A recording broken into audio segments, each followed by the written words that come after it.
ഹരി ഓം. ശ്രീമദ് ഭഗവത്ഗീത 16-ാം അധ്യായം ദൈവാസുര സമ്പദ് വിഭാഗ യോഗം. ആസുരീ സമ്പത്തിന് ഉടമകളായ ദുരാചാരികളുടെ സ്വഭാവത്തെ വിവരിക്കുന്ന ശ്ലോകങ്ങൾ തുടർന്നു വരുന്നു. 17-ാമത്തെ ശ്ലോകം. ആത്മസംഭാവിതാ സ്തബ്ധാ ധനമാനമദാന്വിതാഃ യജന്തേ നാമയജ്ഞൈസ്തേ ദംഭേനാവിധിപൂർവകം. ആത്മസംഭാവിതാഃ തന്നെത്താൻ മാനിക്കപ്പെട്ടവർ, അതായത് തനിയെ യോഗ്യരാണ് എന്ന് ഭാവിക്കുന്നവരും, സ്തബ്ധാഹ വഴക്കമില്ലാത്തവരും, ധനമാനമദാന്വിത ധനമാനമതങ്ങളോട് കൂടിയവരുമായ തേ അവർ അസുരപ്രകൃതികൾ, ദംഭേന ദംഭഹേതുവായി, അവിധിപൂർവകം വിധിപ്രകാരമല്ലാതെ, നാമയജ്ഞൈ പേരുമാത്രമായ യാഗങ്ങളെ കൊണ്ട്, യജന്തേ യജിക്കുന്നു, ചിലതൊക്കെ ചെയ്യുന്നു. സ്വയം കേമനാണ് എന്ന് ഭാവിച്ച് ആരെയും വിലവയ്ക്കാതെ വേണ്ടത്ര പണമുണ്ട് എന്നുള്ള ദുരഭിമാനവും അതുകൊണ്ടുള്ള ധൂർത്തുമായി അവർ വലിയ ഡംഭോടുകൂടി വിധിയൊന്നും നോക്കാതെ യജ്ഞത്തിൻ്റെ പേരിൽ പലതും കാട്ടിക്കൂട്ടുന്നു. യജ്ഞം എന്നത് വേദാനുഷ്ഠാനങ്ങൾ ചെയ്യുന്ന കർമ്മം മാത്രമല്ല, സമൂഹത്തിൻ്റെ നന്മയ്ക്ക് വേണ്ടി സ്വയം സമർപ്പിച്ച് നിസ്വാർത്ഥമായി ചെയ്യുന്ന ഏത് പ്രവൃത്തിയും യജ്ഞമാണ്. അതിൻ്റെ ഫലം എല്ലാവരും ചേർന്ന് പങ്കിട്ട് അനുഭവിക്കുക എന്നതാണ് യജ്ഞസ്വഭാവം. അങ്ങനെയുള്ള ഏത് കർമ്മവും ഈശ്വര ആരാധനയുമാണ്. അസുരപ്രകൃതികളായവർ ചെയ്യുന്ന ദാനവും യജ്ഞവും പ്രശസ്തിയും പ്രതാപവും ഉദ്ദേശിച്ച് മാത്രമായിരിക്കും അവർ ചെയ്യുന്നത്. ധർമാചരണത്തിനു വേണ്ടിയുള്ള ധനം സ്വന്തം ഗർവിനനുസരിച്ച് അവർ ധൂർത്തടിക്കുന്നു. ആത്മസംഭാവിതാ സ്തബ്ധ എന്നാണ് ഇവരെ വിശേഷിപ്പിച്ചിരിക്കുന്നത്. താൻ സ്വയം മാന്യനാണ്, പൂജ്യനാണ് എന്നൊക്കെ വിചാരിച്ച് മറ്റുള്ളവരുടെ മുന്നിൽ ഞെളിഞ്ഞു നടക്കും. ആര് നല്ലത് പറഞ്ഞാലും കേൾക്കില്ല. വിനയമില്ലായ്മയും പണം കൊണ്ടുള്ള ഗർവും എല്ലാം ഇവരുടെ മുഖമുദ്രയാണ്. ഈ പ്രകൃതമുള്ളവർക്ക് നിസ്വാർത്ഥ സേവനം എന്നത് സാധ്യമല്ല. അവരുടെ കർമ്മങ്ങൾക്ക് വിഷയാസക്തിയുടെ നിറവും ദുരഭിമാനത്തിൻ്റെ വിഷവുമുണ്ട്. വീണ്ടും അവരുടെ പ്രത്യേകതകൾ പറയുന്നു 18-ാമത്തെ ശ്ലോകത്തിൽ. അഹങ്കാരം ബലം ദർപ്പം കാമം ക്രോധം ച സംശ്രിതാഃ മാമാത്മപരദേഹേഷു പ്രദ്വിഷന്തോഭ്യസൂയകാഃ. അഹങ്കാരം ബലം ദർപ്പം, അഹങ്കാരത്തെയും ബലത്തെയും ദർപ്പത്തെയും എല്ലാം നിസ്സാരമാണെന്ന ഭാവം. കാമം വിഷയസുഖത്തെയും, ക്രോധം ച ക്രോധത്തെയും, ആശ്രിതാഹ ആശ്രയിച്ച്, അഭ്യസൂയകാഹ അസൂയാലുക്കളായ തേ അവർ, ആത്മപരദേഹേഷു തൻ്റെയും അന്യൻ്റെയും ദേഹങ്ങളിലെ, മാം എന്നെ അതായത് പരമാത്മാവിനെ, പ്രദ്വിഷന്തഃ വിദ്വേഷിക്കുന്നവരായി, ഭവന്തി തീരുന്നു. അഹങ്കാരം ബലം ദർപ്പം കാമം ക്രോധം ഇവയെല്ലാം ചേർന്ന അസൂയാലുക്കളായ ഇവർ സ്വദേഹത്തിലും അന്യദേഹത്തിലും കുടികൊള്ളുന്ന പരമാത്മാവായ എന്നെ ദ്വേഷിച്ചുകൊണ്ട് ജീവിതം നയിക്കുന്നു. തികഞ്ഞ ദുർബുദ്ധികളാണ് അസുരവർഗം. ഞാനെന്ന ഭാവം, എല്ലാവരെയും നിസ്സാരന്മാരായി കാണുക, ആളും അർത്ഥവും കൊണ്ടുണ്ടാവുന്ന തൻ്റെ ഇടം, വിഷയസുഖങ്ങളിലുള്ള അടങ്ങാത്ത ആഗ്രഹം, പ്രതികാരബുദ്ധി, മറ്റുള്ളവർ നന്നാവുന്നത് ഇഷ്ടമില്ലായ്മ, ഇതെല്ലാം അവരിൽ തെളിഞ്ഞു കാണാം. ദേവപ്രകൃതിയിലും അസുരപ്രകൃതിയിലും കുടികൊള്ളുന്ന ആത്മാവ് ഒന്നു തന്നെയാണ്. എന്നാൽ ഈ വസ്തുത അസുരപ്രകൃതികൾ അറിയുന്നില്ല.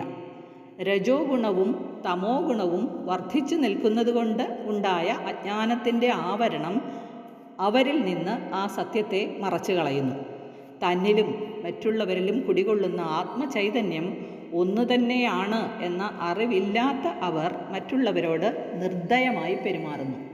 ഇങ്ങനെയുള്ള അശുഭകർമ്മങ്ങളുടെ ഫലമായി ഇവർക്ക് സംഭവിക്കുന്ന അധപ്പതനത്തെ വിവരിക്കുന്നതാണ് 19-ാമത്തെ ശ്ലോകം. താനഹം ദ്വിഷദഃ ക്രൂരാൻ സംസാരേഷു നരാധമാൻ ക്ഷിപാമ്യജസ്രമശുഭാൻ ആസുരീഷ്വേവ യോനിഷു. വിഷതഃ ദ്വേഷിക്കുന്നവരായി, ക്രൂരാൻ നിർദ്ദയന്മാരായി, അശുഭാൻ വൃത്തിഹീനന്മാരായി, നരാധമാൻ മനുഷ്യാധമന്മാരായ താൻ അവരെ, സംസാരേഷു സംസാരങ്ങളിലെ, അതായത് ഈ പ്രാപഞ്ചിക ജീവിതത്തിലെ, ആസുരീഷു ആസുരികളായ, യോനിഷു ഏവ യോനികളിൽ തന്നെ, അസുരയോനികളിൽ തന്നെ, അഹം ഞാൻ പരമാത്മാവ്, അജസ്രം എന്നേക്കുമായി, ക്ഷിപാമി തള്ളിയിടുന്നു. എല്ലാവരെയും ദ്വേഷിച്ചും ദ്രോഹിച്ചും കഴിയുന്ന പാപികളായ നീചന്മാരെ ഞാൻ സംസാരത്തിൽ അസുരയോനികളിലേക്ക് തന്നെ വീണ്ടും വീണ്ടും വലിച്ചെറിയുന്നു. എല്ലാറ്റിലും ഒരുപോലെ വിളങ്ങുന്ന ചൈതന്യത്തെ അറിയാതെ പരദ്രോഹം ചെയ്യുന്ന അവരുടെ ഹൃദയത്തിൽ ആസുര സംസ്കാരം ഉടലെടുക്കുന്നു. ഭഗവത്ഗീത 8-ാം അധ്യായം 6-ാം ശ്ലോകത്തിൽ പറയുന്നത്, യം യം വാവിസ്മരൻ ഭാവം ത്യജത്യന്തേ കളേബരം തം തമേവൈതി കൗന്ദേയ സദാ തദ്ഭാവഭാവിതാഃ. കൗന്ദേയ, അർജുന, അവസാനകാലത്ത് മരണവേളയിൽ ഏത് ഭാവത്തെ സ്മരിച്ചുകൊണ്ടാണോ ദേഹം വിടുന്നത്, എപ്പോഴും അതിനെക്കുറിച്ചുള്ള ഭാവന ഹേതുവായി നീ അതിനെ തന്നെ പ്രാപിക്കുന്നു. അസുരവർഗങ്ങൾ അസുരവർഗമായി തന്നെ പിറവിയെടുക്കുന്നു. ഇവിടെ ഞാൻ അവരെ എന്നേക്കുമായി അസുരയോനികളിലേക്ക് തള്ളിയിടുന്നു എന്നാണ് പറഞ്ഞിട്ടുള്ളത്. പരമാത്മാവ് ഒന്നും ചെയ്യാത്തതും ഒന്നിനാലും ബാധിക്കപ്പെടാത്തതുമാണെന്നതാണ് സത്യം. ആത്മാവിന് കർത്തൃത്വമില്ല, ഭോക്തൃത്വവുമില്ല. അങ്ങനെയാണെങ്കിൽ പിന്നെ അസുരപ്രകൃതികളെ അസുരയോനികളിൽ ഞാൻ തള്ളിയിടുന്നു എന്ന് പറയുന്നത് ശരിയാണോ? ഇങ്ങനെയൊരു സംശയം നമുക്ക് തോന്നാം. അതിൻ്റെ ഉത്തരം, പരമാത്മാവിന് 2 പ്രകൃതികളുണ്ട്, പരാപ്രകൃതിയും അപരാപ്രകൃതിയും. അപരാപ്രകൃതിയെയാണ് നമ്മൾ മായ, ജഡപ്രകൃതി, ക്ഷരപ്രകൃതി, ക്ഷേത്രപ്രകൃതി എന്നെല്ലാം പേരിട്ട് വിളിക്കുന്നത്. അതിലാണ് സത്വരജസ്തമോ ഗുണങ്ങൾ ഉൾപ്പെട്ടു വരുന്നത്. അങ്ങനെയുള്ള മായാപ്രകൃതിയെ ഉദ്ദേശിച്ചാണ് ഞാൻ തള്ളിയിടുന്നു എന്ന് ഇവിടെ പറഞ്ഞിട്ടുള്ളത്. സത്യത്തിൽ അവരുടെ ഗുണങ്ങൾക്കനുസരിച്ച്, കർമ്മങ്ങൾക്കനുസരിച്ച് അവർ തന്നെയാണ് പുതിയ ജന്മം എങ്ങനെയെന്ന് തീരുമാനിക്കുന്നത്. ദുഷ്കർമ്മങ്ങളുടെ ഫലമായി നരകരൂപമായ ദുഷ്ടയോനിയിൽ ജന്മമെടുത്ത ശേഷം ആസുരപ്രകൃതികളുടെ പിന്നീടുള്ള ഗതി എങ്ങനെ എന്ന് ഉപദേശിക്കുന്ന ശ്ലോകമാണ് അടുത്തത്, 20-ാമത്തെ ശ്ലോകം. ആസുരീം യോനിമാപന്നാ മൂഢാ ജന്മനി ജന്മനി മാമപ്രാപ്യൈവ കൗന്ദേയ തതോ യാന്ത്യധമാം ഗതിം. കൗന്ദേയ, ഹേ കുന്തിപുത്ര, അർജുന, ആസുരീം ആസുരിയായ, യോനിം യോനിയെ, ആപന്ന പ്രാപിച്ചവരായ, തേ മൂഢാഹ ആ മൂഢന്മാർ, മാം എന്നെ പരമാത്മാവിനെ, അപ്രാപ്യയേവ പ്രാപിക്കാതെ തന്നെ, ജന്മനി ജന്മനി ജന്മം തോറും, തതഃ അതിനേക്കാൾ, അധമാം അധമമായ, ഗതിം യാന്തി ഗതിയെ പ്രാപിക്കുന്നു.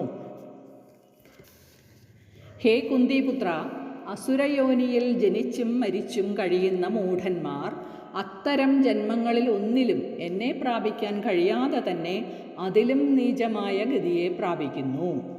അസുരജന്മം ലഭിക്കുന്ന മൂഢന്മാർക്ക്, അവിവേകികൾക്ക്, ജന്മം തോറും തമോ ഗുണം അധികരിച്ച് വരുന്നു. കാരണം അവർക്ക് ഈശ്വരനെ പ്രാപിക്കണം എന്ന ആഗ്രഹം ലവലേശവുമില്ല. അതിനായി നിശ്ചയിച്ചിരിക്കുന്ന ശ്രേഷ്ഠമാർഗങ്ങളിൽ നിന്നും അവർ പിന്തിരിഞ്ഞ് നടക്കുകയും ചെയ്യും. ദേവപ്രകൃതികളായവരെ അവരുടെ സത്കർമ്മങ്ങൾ മോക്ഷപദവിയിലേക്ക് ജന്മം തോറും ഉയർത്തുകയും ചെയ്യുന്നു. സ്വയം താണു പോകരുത് എന്ന ചിന്ത ഉറച്ചാൽ ആസുരപ്രകൃതിക്കും ഉയരാനും ആധ്യാത്മിക മാർഗത്തിൽ പുരോഗമിക്കാനും കഴിയും. അതുകൊണ്ട് ജന്മസാഫല്യം നേടാൻ ആഗ്രഹിക്കുന്നവർ ദൈവീ സമ്പത്തിനെ സമ്പാദിക്കുകയും ആസുരീ സമ്പത്തിനെ അങ്ങേയറ്റം നിഷേധിക്കുകയും വേണം. ഹരി ഓം തത്സത്.